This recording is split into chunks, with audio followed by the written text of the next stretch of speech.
வணக்கம் நேயர்களே, ஃபீபாவின் இன்றைய காலை தியானத்திற்காக உங்களை அன்புடன் வரவேற்கிறேன். ஆண்டவரும் இரட்சகருமாகிய இயேசு கிறிஸ்துவின் நாமத்தினாலே உங்களுக்கு என்னுடைய வாழ்த்தலை தெரிவிக்கிறேன். இன்றைய தினம் தியானத்துக்கென்று எடுத்துக்கொண்ட வேத வசனம் 1 பேதுரு 5ஆம் அதிகாரம் 10வது வசனம். கிறிஸ்து இயேசுவுக்குள் நம்மை தமது நித்திய மகிமைக்கு அழைத்த கிருபை பொருந்திய தேவன் கொஞ்ச காலம் பாடனுவிக்கிற உங்களை சீர்படுத்தி, சிறப்படுத்தி, பலப்படுத்தி நிலைநிறுத்துவார். தேவனுடைய குணங்கள் இதிலே வெளிப்படுகிறது. தேவனுடைய குணம் மனிதனை என்ன செய்கிறார்? அந்த மனிதனுக்கு ஒரு நித்திய மகிமையை கொடுக்கும்படிக்கு அவர் விரும்புகிறார்.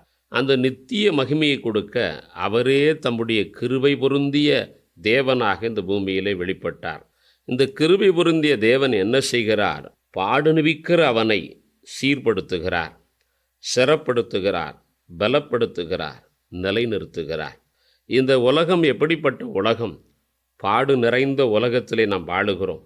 சீரற்ற உலகத்திலே வாழுகிறோம். ஸ்திரமில்லாத உலகத்திலே வாழுகிறோம். பலவீனமான உலகத்திலே வாழுகிறோம். நிலை நிற்க முடியாத நிலைமையில் இருக்கிற உலகத்திலே வாழுகிறோம். ஆகவேதான் இயேசு என்ன செய்கிறார்? என் பிள்ளைகளுக்கு ஒரு நித்திய மகிமையையும் பிள்ளைகளுடைய பாடுகளையும் எடுத்து என் பிள்ளைகளை சீர்படுத்தி, சிறப்படுத்தி, பலப்படுத்தி என் பிள்ளைகளை நிலைநிறுத்த வேண்டும் என்று விரும்புகிறார். என் அன்புக்குரியவர்களே, இதற்காக அவர் என்ன செய்கிறார்? இந்த நித்திய மகிமையை இழக்க பண்ணுகிற இந்த பொல்லாத பிசாசை என்ன செய்கிறார்? அவர் சிலுவையிலே அவனை தோற்கடித்து நமக்கு நித்திய மகிமையை கொடுக்கிறார். இதைத்தான் கொலேசியர் 2ஆம் அதிகாரம் 13-14 வாக்கியம் இப்படி சொல்லுகிறது. துரைத்தனங்களையும் அதிகாரங்களையும் வெளியரங்க கோலமாக்கி அவர் சிலுவையில் வெற்றி சிறந்தார் என்று வேதத்தில் படிக்கிறோம். நம்முடைய வாழ்விலே மகிமையை இழக்க பண்ணுகிற பாவங்கள், சாபங்கள், தருத்திரங்கள், வியாதிகள் எல்லாவற்றையும், மரணங்கள், இது போன்ற எல்லாவற்றையும் தானே சிலுவையிலே சுமந்து என் பிள்ளைகள் மகிமையின் மேல் மகிமை அடைய வேண்டும்.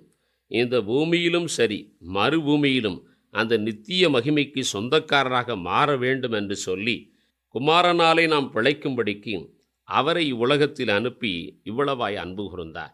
என் அன்புக்குரியவர்களே, ஆகவே உங்களுக்கும் எனக்கும் இந்த பூமியிலும் கூட நம்முடைய துக்கங்கள், நம்முடைய வேதனைகள், நம்முடைய வாழ்வில் இருக்கக்கூடிய பசி தாகங்களிலிருந்து நமக்கு இயேசுவாலே நாம் விடுதலை பெற்று அந்த நித்திய மகிமையை சுதந்தரிக்க முடியும். கிறிஸ்துவினுடைய இரத்தம் என்ன செய்கிறது? மனிதர்களாகிய உங்களுக்கும் எனக்கும் நன்மை செய்கிறது. முதலாவது, மனிதன் சாபத்திலே தவிக்கிறான். சாபமும் பாவமும் எதனால் வருகிறது? பொல்லாத பிசாசினுடைய சுவாபத்தின் நிமித்தமாக மனிதனுக்கு பாவம், சுவாபம் என்கிற ஒரு காரியம் வந்து விடுகிறது. ஏதேன் தோட்டத்திலே ஏவாள் மீது ஒரு சாபம் வந்தது.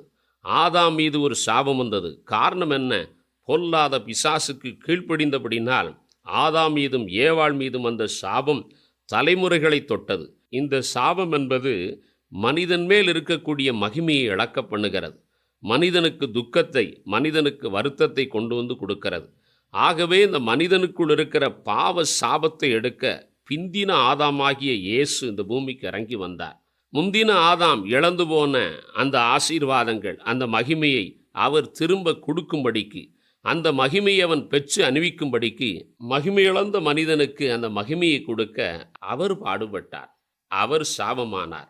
இந்த வேத வசனத்தை நீங்கள் எடுத்து படித்து பார்த்தீர்கள் என்றால் 2 கொரிந்தியர் 5ஆம் அதிகாரம் 21வது வசனம் சொல்லுது, அவருக்குள் நாம் தேவனுடைய நீதியாகும்படிக்கு பாவம் அறியாத அவரை நமக்காக பாவமாக்கினார்.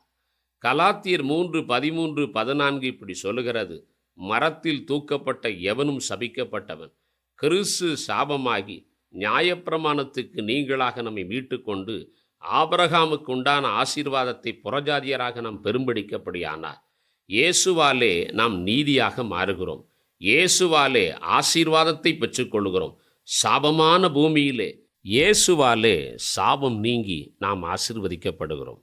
என் அன்புக்குரியவர்களே, பாவத்தினால் நீங்கள் கஷ்டப்பட்டு கொண்டிருந்தாலும் இயேசுவே என்று கூப்பிடும் பொழுது, எப்பேற்பட்ட கொடூரமான பாவமாக இருந்தாலும், எப்பேற்பட்ட கொடூரமான சாபமாக இருந்தாலும் உங்களுக்கு இயேசுவாலே ஒரு நிவிர்த்தி, விடுதலை, சமாதானம் கிடைப்பதற்கு 100% வாய்ப்பு உண்டு. ஆகவே இந்த கிருபை உள்ள தேவனை நாம் நோக்கி பார்ப்போம். அதனால் வருகிற ஆசீர்வாதத்தை பெற்று அனுபவிக்க கர்த்தர் உங்களுக்கு உதவி செய்வாராக. ஆமென். இன்றைய காலை தியானத்தில் பங்கேற்றமைக்காக நன்றி. உங்களது கருத்துக்களை பகிர்ந்து கொள்ளவோ மேலும் விவரங்கள் அறிந்து கொள்ளவோ 9458585042 என்ற எண்ணிற்கோ அல்லது info@fibaonline.org தொடர்பு கொள்ளவும். தேவன் தாமே உங்களை ஆசீர்வதிப்பாராக. ஆமேன்.